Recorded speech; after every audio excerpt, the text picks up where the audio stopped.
me when I was a little girl. Big house, white picket fence. American dream. Everyone's American dream, you know, a white picket fence. Part of the American dream. American dream The American dream. You get to own a home, you have a good job. Happy life. Growing inequality is Dream. I don't think there is an American dream anymore. The American dream. It was to be rich. Now it's just trying to get a job. I mean, It's called the American dream because you have to be asleep to believe it. And George Carlin's words are right. Since the beginning, the American dream has been a drive for people to reach their happiness. Their pursuit of happiness, you can say. We've seen those words play out since the Gatsby days, where it was dangled around in everyone's faces. It was already difficult to achieve the American dream. The chances were slim, but not reckoned to be impossible. Well, just imagine now. the top 10% no longer takes in 1/3 of our income and now takes half. Whereas in the past, the average CEO made about 20 to 30 times the income of the average worker. Today's CEO now makes 273 times more.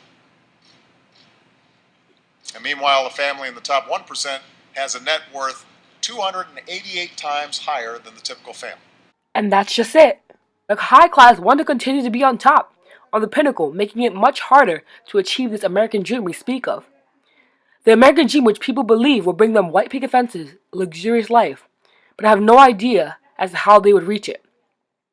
We took a trip down to South Norwalk and Rowayton, Connecticut, both towns completely on different sides of the spectrum, to get a feel of the economic inequality and their perception of the American dream. Equal for everybody. Picket fence and a career and a dog in a backyard.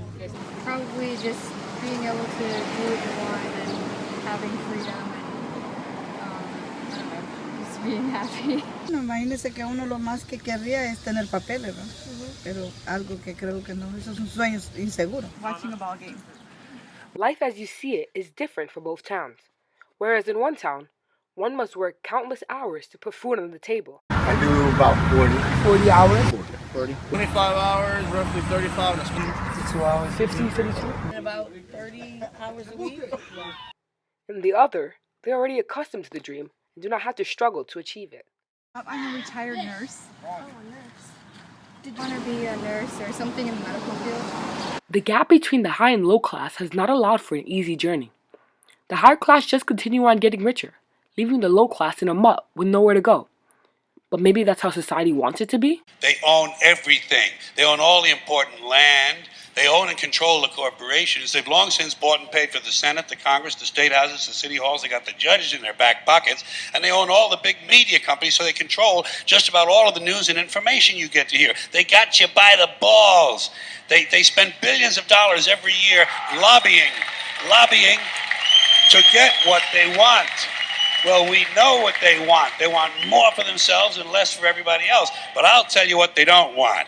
They don't want a population of citizens capable of critical thinking. They don't want well-informed, well-educated people capable of critical thinking.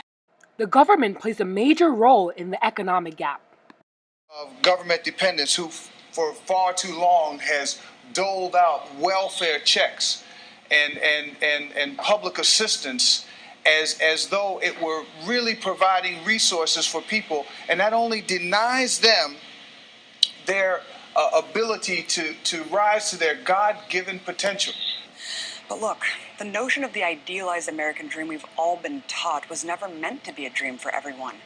In fact, this lifestyle could only be supported at the expense of the have-nots within society. And guess what?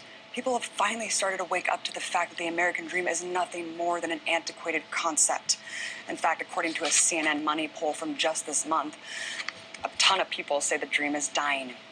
Young adults between 18 and 34 mostly agree that it's simply unattainable, with 63% of individuals saying the dream is downright impossible. This is the same demographic struggling in society right now to find jobs, make ends meet, and somehow pay their bills at a time when income inequality is at a record high.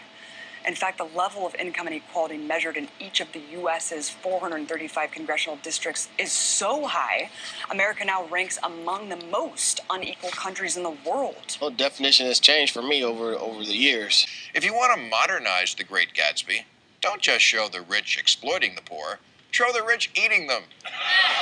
The point is, Gatsby isn't really accurate for today because the wealth gap now is so much more profound than it was even in the 1920s. The average sales associate at Walmart makes $8.81 an hour, while the 6 heirs to the Walmart fortune are worth $90 billion. 1 in 4 Americans makes less than $10 an hour. 146 million, about half the country, do not have enough to meet basic needs. Many pursue the dream, but unfortunately, for many, this is as close to the American dream as they'll get, starting from their parents. Real dad, my real father, my own father was a chef at the Dairy Country Club. He passed away when I was 4. My stepdad came into the family. He actually works for the junkyard down the street. He's a mechanic, an electrician, but he can't really do a truck of work anymore. So he works at the auto park place, fixing cars and just chunking them. So that's what he's at now. My mother was worked like doing houses, and my father was a sanitation garbage. Obedient workers. Obedient workers. Obedient workers. Obedient workers. What do you think? The American dream. There's a reason they call it a dream.